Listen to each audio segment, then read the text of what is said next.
वो मैंने ज़िला प्रशासन को इंगित किया है और मैंने कहा है कि आप इनके बारे में जो कुछ भी आपको केंद्र से सहायता चाहिए, यानी इनपुट्स में, सपोर्ट में, वो हम करने को तैयार हैं। तो उन्होंने वैसा ही उसमें कहा है। आज मैं यहाँ आया हूँ तो ज़रूर कुछ बातों को स्पष्ट करना चाहता हूँ। सबसे पहले तो यहाँ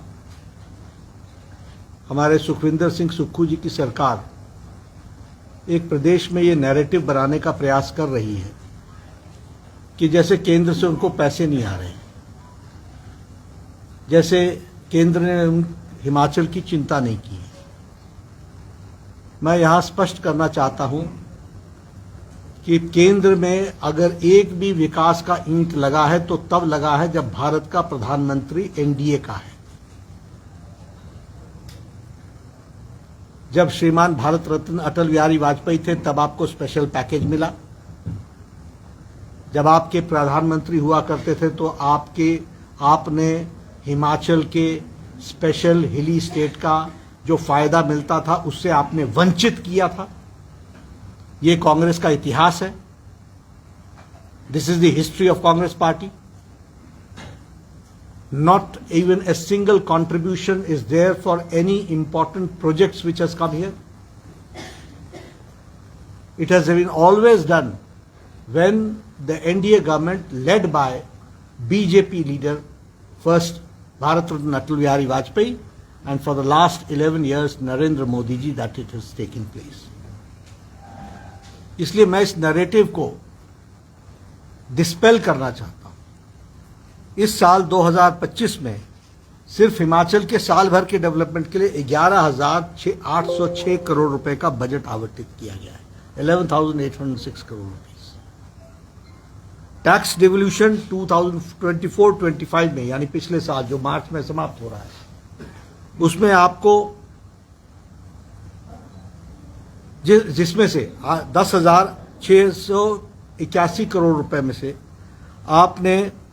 आपको 8,915 करोड़ रुपए 10 जनवरी 2025 तक मिल चुके हैं।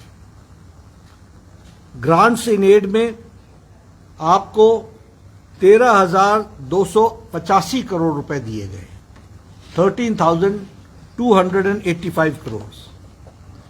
हिमाचल में कैपिटल इन्वेस्टमेंट के लिए, इंडस्ट्री डेवलपमेंट के लिए और लैंड की डिजिटलाइजेशन, रिकॉर्ड डिजिटलाइजेशन के लिए आपको 1,050 करोड़ रुपए दिए गए, 1,050 करोड़ रुपीस। इसी साल के रेलवे बजट में 2,700 करोड़ रुपए दिए गए। और मैं बिलासपुर का रहने वाला हूं। बिलासपुर के किसानों को अभी तक आपने उनकी जमीन का एक्वायर किया हुआ उसका कंपनसेशन नहीं दिया, और आप आगे जमीन एक्वायर नहीं कर रहे हैं। 2,700 करोड़ रुपए भारत सरकार की रेल ने इसके लिए आपको दे रखा है। इस बार जो किसान क्रेडिट कार्ड में 3 लाख रुपए के लिमिट को बदल करके 5 लाख रुपए किया गया, उससे लगभग यहां पर 10 लाख किसानों को फायदा हुआ है। उसी तरीके से ये जो 12 लाख का इनकम टैक्स फ्री किया गया है, इसका फायदा 6.5 लाख लोगों को, हिमाचल के लोगों को फायदा हो रहा है। 6.5 लाख लोगों को। ग्राम सड़क योजना में 12,000 किलोमीटर की सड़क बनी है। 700 नए हैबिटेशंस को जोड़ लिया गया है। बाकी मैं लंबी लिस्ट है, अगर मैं बताना शुरू करूं, लेकिन तो लंबी लिस्ट है। 38,000 मकान हमने बना करके प्रधानमंत्री आवास योजना में आपको दिए हैं। लेकिन मैं इतना जरूर बताना चाहता हूं, अभी काफी चर्चा हुई, मैं यहां आया हूं तो आपसे, All India Institute of Medical Sciences Modi ji ने दिया, Indian Institute of Management Modi ji ने दिया, IIIT मोदी जी ने दिया, कोल डैम अटल जी ने दिया, कौन सा hydro engineering college Modi ji ने दिया, कौन सा सेंट्रल यूनिवर्सिटी से लेकर के कौन सी ऐसी चीज है जो केंद्र ने आपको नहीं दी है। उसी तरीके से अगर मैं देखूं तो आपसे मैं शेयर करना चाहता हूं कि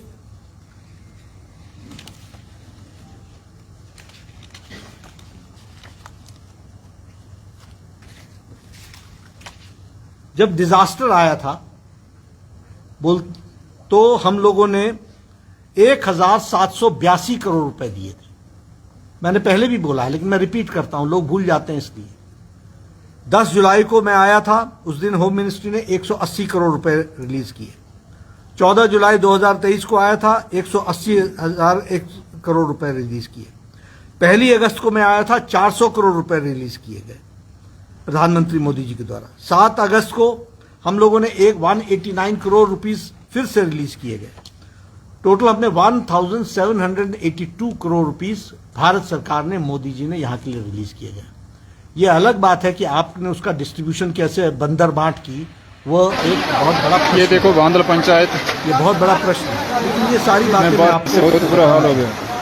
इसलिए मैं ये मानता हूं कि सबसे पहली बात, यह सरकार गाड़ियां दब चुकी है। कांग्रेस सरकारों की करप्ट सरकार में टॉप पोस्ट करप्ट सरकार और मिसमैनेजमेंट की हद है, मिसमैनेजमेंट की हद। मैं ये भी कहना चाहता हूं कि ये अपने मिसमैनेजमेंट के लिए खुद जिम्मेवार है।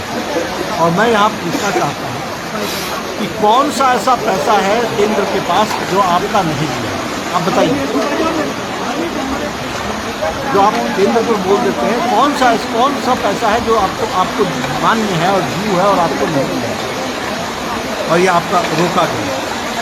वित्तीय प्रबंधन में आप सबसे आगे हैं और आप अपनी सरकार चला नहीं पा रहे हैं। मैं तो इसलिए कह रहा हूं क्योंकि मैं ये सब कुछ करके हटा हुआ हूं, स्पेशल ध्यान रखता हूं। और तुमसे सरकार नहीं चल रही है तो छोड़ दो ना, लेकिन दूसरे पर इल्जाम तो मत दो। Don't blame others. आप अपने कुप्रबंधन का, अपनी नालायकी को आप दूसरे पर डालने की कोशिश करो, ब्लेम गेम डालने की कोशिश करो, यह कतई बर्दाश्त नहीं होगा। आपको जनता ने चुना है, आप परफॉर्म करिए। अब मैं ये कभी नहीं घटा कि 31 मार्च को, आप सब लोग भी जानते हैं 31 मार्च को रात तक ट्रेजरी खुली रहती है, सारी रात खुली रहती है। इस बार पहली बार ट्रेजरी बंद रही, व्हाट्सएप पर चल रही सरकार। और उसी तरीके से अभी आपने देखा नेशनल हेराल्ड पर को करोड़ों के एडवर्टीजमेंट दे दिए गए, जो पेपर ही नहीं छपता। और बेशर्मी देखिए कि ये मेरा पेपर है, मैं दूंगा। यानी आपने कुप्रबंधन के कितने एग्जाम्पल सेट करने हैं। इसलिए this government, among the Congress governments, corrupt governments, this is the most corrupt government and most mismanagement government. कुप्रबंधन की इन्होंने हर हदें पार कर दी गई। मैं आपको सिर्फ एक एग्जाम्पल देकर के बात को समाप्त करना चाहता हूं। इनको अपने मेडिकल डिवाइस पार्क, जब मैं स्वास्थ्य मंत्री पहली बार था तब मैंने इनको दिया था 100 करोड़ रुपए का। 25 करोड़ रुपए इनको हमने रिलीज किए। और ये भारत में अकेली सरकार है, अकेली ओनली गवर्नमेंट, जिसने भारत सरकार को 25 करोड़ रुपए लौटा दिए, ये कहकर कि हमसे नहीं बनता। 100 करोड़ हमने देने हैं, 25 करोड़ हमने रिलीज कर दिए, इन्होंने इन राइटिंग वापस कर दिया। अब आप बताइए, बद्दी में इतना बड़ा मेडिकल डिवाइस पार्क चाहिए था कि नहीं चाहिए था?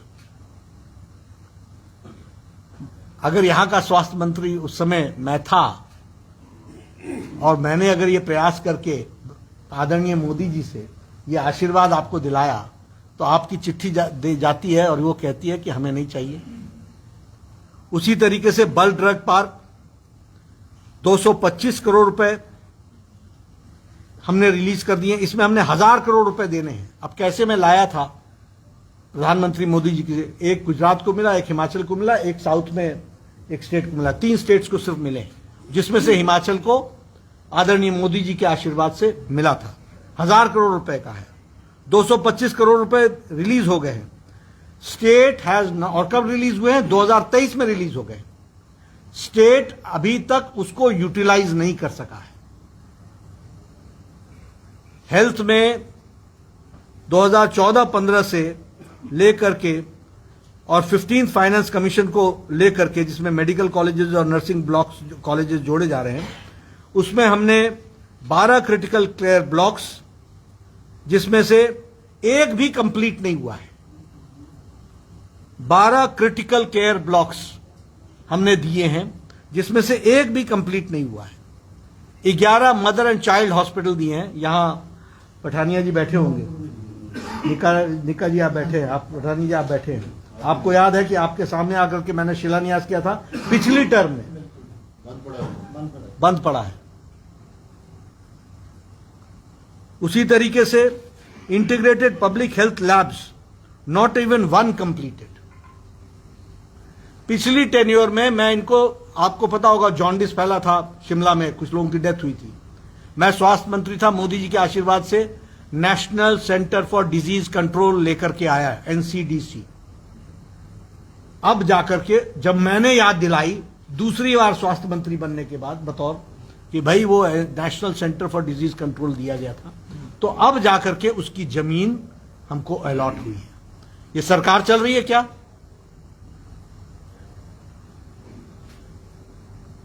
ये गवर्नमेंट के चलने का तरीका है क्या? कुंभकर्ण की नींद सोए हुए हैं, कोई नीचे परफॉर्मेंस नहीं है। तो इसलिए मैं हिमाचल के प्रति, मैं यहां कोई राजनीति करने नहीं आया, लेकिन मैं ये जरूर कहना चाहता हूं कि अगर मैं मोदी जी के आशीर्वाद से कोविड के बीच में 5 साल के अंदर all India Institute of Medical sciences को चला करके दिखा सकता हूं, तो मोदी जी के आशीर्वाद में कोई कमी नहीं है। यहां की धरती पे काम लागू करने वाले लोगों के में कमी है, इस बात को हमको समझना चाहिए। अगर हम 3 साल के अंदर इंडियन इंस्टीट्यूट ऑफ मैनेजमेंट बना करके ऊना में नहीं, सिरमौर में, धौलाकुआं में दे सकते हैं, तो ऐसा थोड़ी ना है। लेकिन non performing government, non performance, ये हमको देखने को मिलता है। मैंने अपनी व्यथा आपको बताई है, और मैं ये भी देख रहा हूं कि हिमाचल की जनता बड़े दुखी मन से इस सरकार का जो उन्होंने निर्णय लिया था उस पर प्रायश्चित भी कर रही है, और समय पर वो जवाब भी देगी। धन्यवाद। I will speak only in Himachal, for Himachal. I have tweeted for that last night. Sir, Himachal में दवाइयों के सैंपल लगातार फेल हो रहे हैं सर, और कई जो जनरल मेडिसिन भी है, जैसे बीपी की है या शुगर की, हार्ट की, ये भी सैंपल भी फेल हो रहे हैं सर। इस पर क्या कहेंगे, किस तरह? कुछ नहीं, वो सैंपल ठीक करें तो सैंपल ठीक हो जाएंगे। सर, कांगड़ा चंबा में स्वास्थ्य सुविधाएं बड़ी एक्सपेक्टेड हैं कि ठीक हो जाए, कि काफी लोग बाहर के प्रदेशों में जाते हैं, अभी ये चंडीगढ़ दिल्ली इलाज में जाते हैं, तो क्या नेक्स्ट प्लान? नहीं, हमारा प्लान नहीं है। हमने तो इनको पूरे पैसे दे रखे हैं, परफॉर्म स्टेट को करना है। स्टेट सब्जेक्ट है, स्टेट को परफॉर्म करना है, और इसीलिए मेरा कहना है कि उसके पर ध्यान नहीं है, उस पर ध्यान नहीं है। मैंने तो आपको उदाहरण दिया कि 5 साल के अंदर कोविड के बीच में अगर मैं एम्स बना सकता हूं, तो धरती में कहां कमी है? प्रदेश में जो है टीएमसी जो है दूसरा बड़ा स्वास्थ्य संस्थान है, कौन सा? Tata medical college. हाँ। सर, वहाँ स्थिति लगातार खराब है, लोगों को स्वास्थ्य सुविधाएं अच्छी नहीं मिल पा रही है। क्या केंद्र सरकार विचार करती है कि उसको पीजीआई स्तर का जो है यहाँ पर इस तरीके से नहीं करते भैया। स्टेट का हॉस्पिटल स्टेट का ही हॉस्पिटल रहता है। हम बनाते हैं तो अपने ही स्टैंडर्ड्स पर बनाते हैं, अपने मापदंडों पर बनाते हैं। क्या आपको लगता है प्रदेश सरकार अपना 5 साल तक काम पूरा कर लेगी? ये तो उनके ऊपर डिपेंड करता है। ये तो उनको लोगों ने मैंडेट दे रखा है, बनाए चलाए। कांगड़ा चंबा को रेलवे से जोड़ने के लिए हमारे सांसद लगातार मुद्दा उठा रहे हैं। इनके प्रपोजल्स को सीरियसली लेंगे। सर, कनेक्टिविटी हिमाचल के लिए मेन इशू है। तो कांगड़ा एयरपोर्ट हम वैसे तो विस्तारीकरण कार्य चला हुआ है, लेकिन पैसे के अभाव में वो फिर रुक गया। तो इस पर के अंदर क्या पैसे का कभी अभाव नहीं आने देंगे। खड़ा साहब, आप यहाँ से राष्ट्रीय अध्यक्ष भी हैं, तो हिमाचल में जो प्रदेश अध्यक्ष डिक्लेयर हुए हैं उसके बाबत कोई फैसला नहीं? टाइम पर फैसला हो जाएगा। दूसरा सवाल सर, आप जिस तरह से आपके तेवर थे आज, आपने पॉइंट वाइज इसको डिस्कस किया और फैक्ट एंड फिगर्स के साथ रखा, लेकिन अगर तमाम बाकी भाजपा की बात करें तो इस तरह की जो तर्क शक्ति है, इस तरह से सरकार को घेरा जा सकता है, तो नेता विपक्ष के रोल में तो आप कहीं ना कहीं फिट नजर नहीं, मैं जहाँ पर हूँ वो बहुत जिम्मेवारी का काम है और मैं अपनी पूरी ताकत के साथ उस काम को पूरा कर रहा हूँ। प्रदेश वापसी की संभावना नहीं, कोई संभावना नहीं है। मैं ऐसे ही आपके बीच में आता रहूंगा। हिमाचल में प्रदेश अध्यक्ष की घोषणा कब तक होने की? जल्दी करेंगे, वेरी सून। कानून को लेकर के जो है घोषणा नहीं करेंगे, चुनाव कराएंगे। कि बिंदल साहब की वापसी हो सकती है? ऐसा ये तो पार्टी के लोग मिलकर के तय करेंगे। सर, वक्त कानून पर जो है ओवैसी कहते हैं कि लंबा संघर्ष चलेगा और जिस तरह केंद्र सरकार सर, मैं धन्यवाद करता हूं। वापस लेना पड़ा था, अब वक्त को भी वापस लेने के लिए प्रयास किए जा रहे हैं। क्या चीज, क्या क्या? वक्त कानून को लेकर सर ओवैसी का स्टेटमेंट आया है कि ये कानून सही नहीं है और इसे जो है केंद्र सरकार को वापस लेना पड़ेगा और इसके लिए लंबा संघर्ष करना पड़ेगा। तो ये तो उन्होंने पार्लियामेंट में भी कहा था, नई बात नहीं है कोई। कल लेकिन नहीं, वो तो बोलते ही रहेंगे, लेकिन कानून पास हो चुका है, सुप्रीम कोर्ट उस पर अपना नजरिया दे रहा है। धन्यवाद पत्रकार मित्रों। ये काफी I said that I have tweeted yesterday, and that is enough. That is enough. धन्यवाद आप सभी का। और